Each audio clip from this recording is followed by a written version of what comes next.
যেখানে পালিয়ে গেছে সরকার, বাংলাদেশের প্রধান বিচারপতি সহ বাকিরা কয়েকদিন পরে পালিয়ে যাচ্ছেন, চলে যাচ্ছেন রিজাইন করে, পার্লামেন্ট নাই, সেখানে আমরা অ্যাডভাইজারি ওপিনিয়নের কি হলো এখানে? Who knows about advisory opinion jurisdiction? আমার তো ধারণা যে বা যারা এই কাজ করেছেন তাদের অ্যাডভাইজারি ওপিনিয়নের জুরিসডিকশন সম্পর্কে এবিসি ধারণাও নাই। That was completely a mis aborted step taken by the then authority, যেই নিয়ে থাকেন না কেন। সালাম এবং শুভেচ্ছা। যে বিতর্কটি উঠেছে যে কমিশন কি এক্সিড করছে নাকি power, answer is simply no.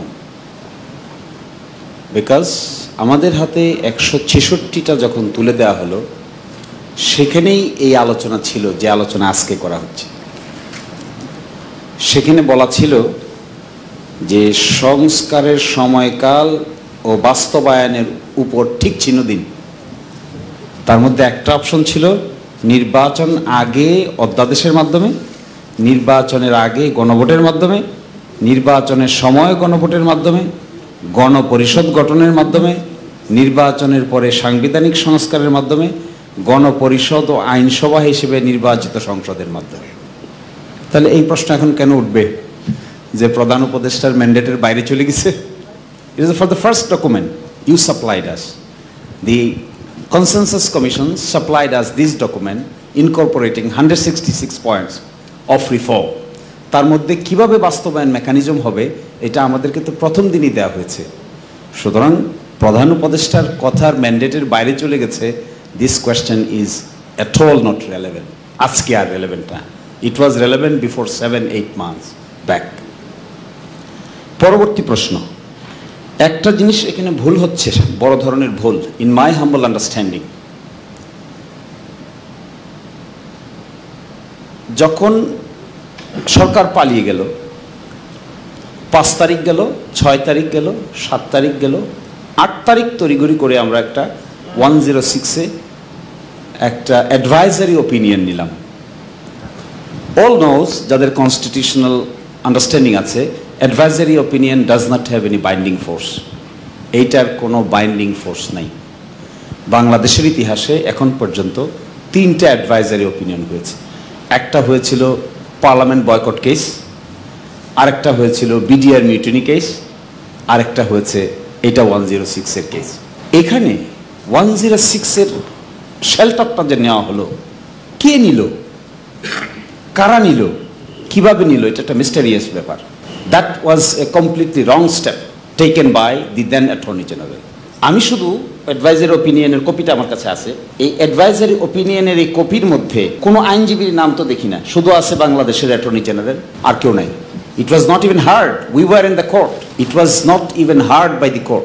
এই জিনিসটা কিন্তু চ্যালেঞ্জে পড়বে একদিন। We all should be aware of that this process of issuing advisory opinion will be questioned constitutionally sooner or letter.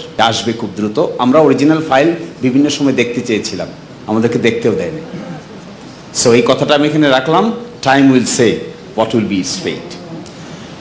যেখানে পালিয়ে গেছে সরকার, বাংলাদেশের প্রধান বিচারপতি সহ বাকিরা কয়েকদিন পরে পালিয়ে যাচ্ছেন, চলে যাচ্ছেন রিজাইন করে, পার্লামেন্ট নাই, সেখানে আমরা অ্যাডভাইজারি ওপিনিয়নের কি হলো এখানে? Who knows about advisory opinion jurisdiction? আমার তো ধারণা যে বা যারা এই কাজ করেছেন তাদের অ্যাডভাইজারি ওপিনিয়নের জুরিসডিকশন সম্পর্কে এবিসি ধারণাও নাই। That was completely a mis aborted step taken by the then authority, যেই নিয়ে থাকেন না কেন। তাহলে কি ছিল তখন? আমি আজকে হিসাব করে দেখলাম সকালে, আমাদের সংবিধানের 153টা আর্টিকেল আছে, তার মধ্যে 57 article has been abrogated as of today. 57টাকে আমরা নিজেরাই কিল করে ফেলছি। 57টা এখন আর ফাংশনাল না। 153টার মধ্যে 57টা গন কেস। আর এখন এসে আমরা বলতেছি we are within the constitutional mechanism. Where is the source of constitutional? কোথায় মেকানিজম? কোথায় ইউনিট সরকারের মেকানিজম? কোথায় আছে সংবিধানে? Where is the concept of interim government? For arguments sake, যেটা ধরাও হয় 106-এ সুপ্রিম কোর্ট দিয়েছে, can the Supreme Court create an extra constitutional measure by taking shelter to article 106? Answer is no, they can't take. Supreme Court 106-এর shelter নিয়ে extra constitutional measure আবিষ্কার করতে পারবে না। Never ever possible. Indian Supreme জুরিসডিকশনে advisory opinion এখন পর্যন্ত 26 বার এক্সারসাইজ হয়েছে। ইন্ডিয়ান সুপ্রিম কোর্টে হয়েছে, পাকিস্তানে হয়েছে, আমাদের দেশে 3 বার হয়েছে। কোথাও কেউ দেখাতে পারবে না যেখানে অ্যাডভাইজারি অপিনিয়নের শেল্টার নিয়ে এক্সট্রা কনস্টিটিউশনাল মেজারকে কনস্টিটিউশনাল বলা হচ্ছে। Nobody can show this. Abruptly করলে এরকম হয় আর কি, হঠাৎ করলে এরকম হয়, না বুঝে করলে এরকম হয়। বুঝতে না পারলে বোঝার লোকদের সঙ্গে আলাপ আলোচনা তো করতে হবে না। That was a wrong step taken by, serious wrong step.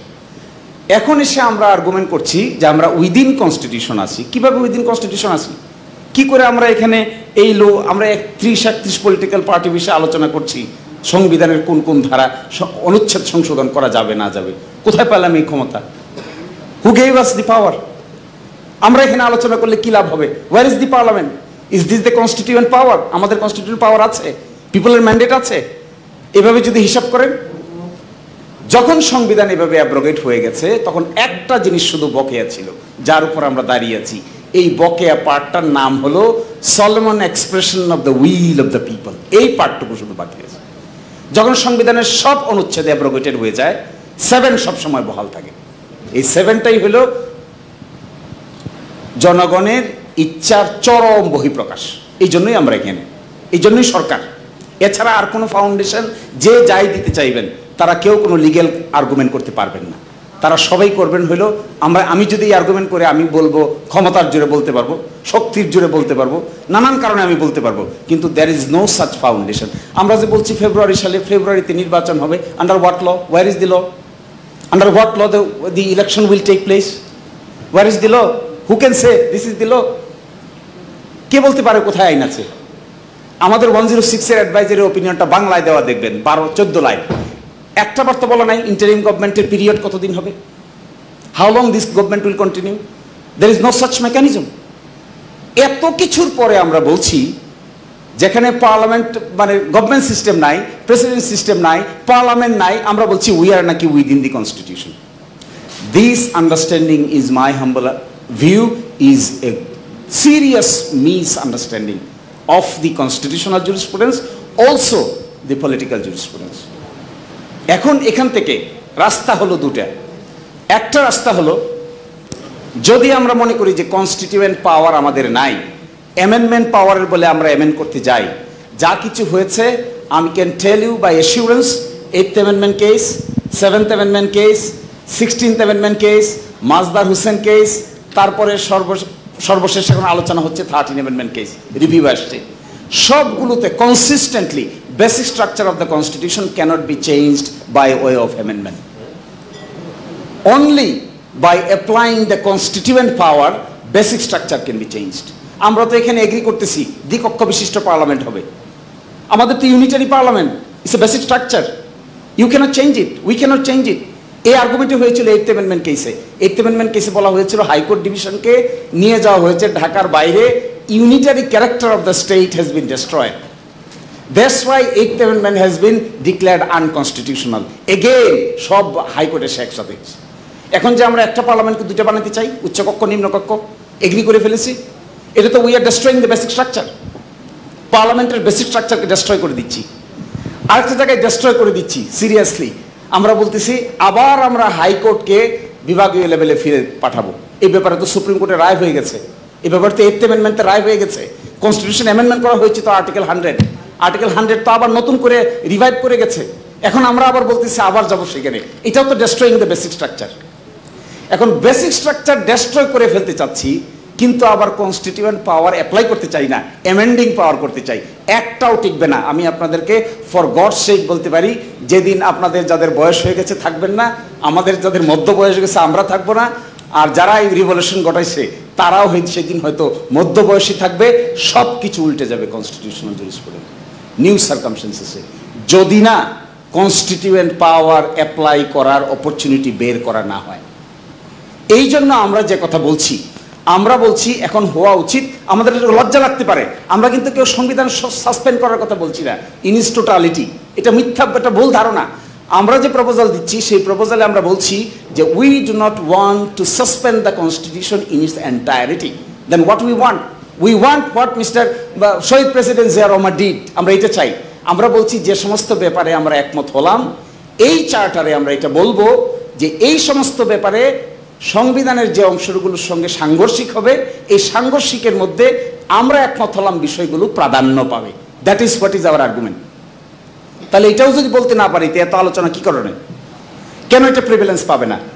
কেন আমরা দ্বিকক্ষ বিশিষ্ট পার্লামেন্ট গঠন করব না? এখন তো পার্লামেন্ট আছে এক কক্ষ বিশিষ্ট পার্লামেন্ট, আমরা এগ্রি করছি দ্বিকক্ষ বিশিষ্ট পার্লামেন্ট, আমরা বলছি উচ্চ কক্ষে 105 জন হবে, নিম্ন কক্ষে 300 জন হবে। এই সিস্টেমটাকে যাওয়ার জন্য আমরা কি করে যাবো এটা, যদি না আমরা বলতে না পারি এই কথা যে এই বিষয়ে শুধুমাত্র, নট ইন ইটস এন্টায়ারিটি, সবটা তো আমরা বলতেছি না সাসপেন্ড হবে। শহীদ প্রেসিডেন্ট জিয়া রহমানের সময়ে, তার আগে মুশতাক সাহেবের আমলে, এরপরে এরশাদের আমলে কি হয়েছিল সেখানে? কনস্টিটিউশন ওয়ার্ডার নম্বর, দি প্রক্লেমেশন ওয়ার্ডার নম্বর 1 1977, এর মাধ্যমে বাংলাদেশের সংবিধানে আমূল পরিবর্তন আনা হয়, যাকে আমরা absolute faith and trust in the Almighty Allah দেখছি, socialism, meaning, economic and social justice দেখেছি। এগুলো সবই কিন্তু প্রক্লেমেশন নম্বর 1 1977। সংবিধান তো পরিবর্তন করা হয়েছে প্রক্লেমেশন দিয়ে। আমি আপনার একটু সময়ের দিকে মনোযোগ দিতে বলবো। আমি বুঝতে পারছি আপনার আর্গুমেন্টটা, না আপনি শেষ করুন, আমি এক্ষুনি আপনাকে if you could wrap it up quickly আর কি। ফলে এই জাস্টিফিকেশনটা আমি কেন দিচ্ছি, কারণ many of the arguments are being not in the right track. ফলে এখানে মার্শাল ল প্রক্লেমেশন দিয়ে যদি সাংবিধানিক পরিবর্তন করা যায়, গণ অভ্যুত্থানের পরে কেন স্পেশাল কনস্টিটিউশনাল আদেশ অথবা প্রক্লেমেশন দিয়ে certain provision of the constitution কেন সুপ্রিমেসি দেওয়া যাবে না? মার্শাল ল কি বেশি পাওয়ারফুল নাকি গণ অভ্যুত্থান বেশি পাওয়ারফুল? মিলিটারি রুল কি বেশি ক্ষমতাধর নাকি আমাদের গণ অভ্যুত্থানের ক্ষমতা বেশি?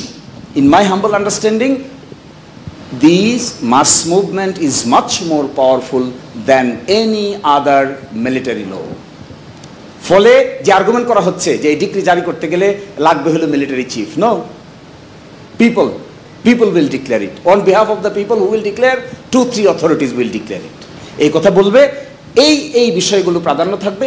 নতুন ইলেকশন হবে, এইখানে বলা থাকতে হবে যে ইলেকশন কবে হবে, এখানেই বলা থাকতে হবে রেফারেন্ডাম কিভাবে হবে। যদি এই ডকুমেন্ট তৈরি করা না যায়, তাহলে ভ্যাকুয়াম রেখে যে আমরা অগ্রসর হচ্ছি, এই ভ্যাকুয়ামের জবাব আমরা কেউই দিতে পারবো না, কোনোদিনই দিতে পারবো না। আমরা ছোট পলিটিক্যাল পার্টি হই, বড় পলিটিক্যাল পার্টি হই, মাঝারি পলিটিক্যাল পার্টি হই, আর ওই আন্দোলনকারী ছাত্ররাই হোক, সবাই will be under A serious risk. এই প্রেক্ষাপটে আমরা বলেছি এইরকম একটা দিতে হবে প্রভিন্সিয়াল কনস্টিটিউশনাল আদেশ, ওই অনুচ্ছেদগুলো সম্পর্কে, সব অনুচ্ছেদগুলো সম্পর্কে নয়।